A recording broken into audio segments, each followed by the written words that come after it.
અને આવું આનંદિત જીવન જ્યારે મોટા પુરુષ ક્યારેક ભાળી જાય ત્યારે એમના ઉપર સંતનો રાજીપો વરસે છે. એકાંતિક ભગતનો રાજીપો વરસે છે. આ એક વાત છે ને થોડી ઊંડી છે.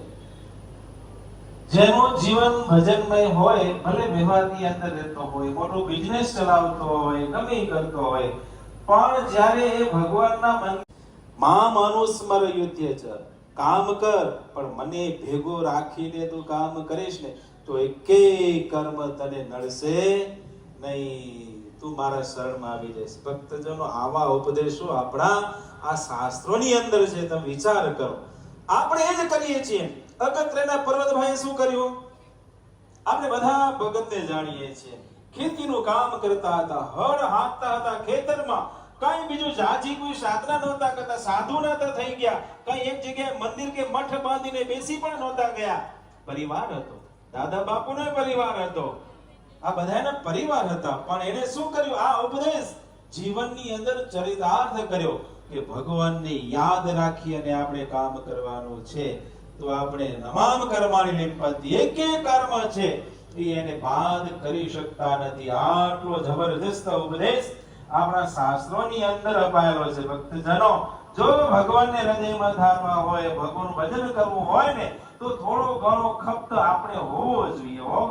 થોડો ઘણો ચાલે છે ને ત્યારે અમારા શાસ્ત્રી સ્વામી વિશ્વ વલ્લભ સ્વામી પધાર્યા છે સંત મંડળ સહિત. આવો સ્વામીને આવત કરીશ પધારશે અને આ પ્રસંગે ટૂંકમાં અંતરના રૂડા આશીર્વાદ પૂજ્ય શાસ્ત્રી સ્વામી વિશ્વ વલ્લભ સ્વામી પધારો.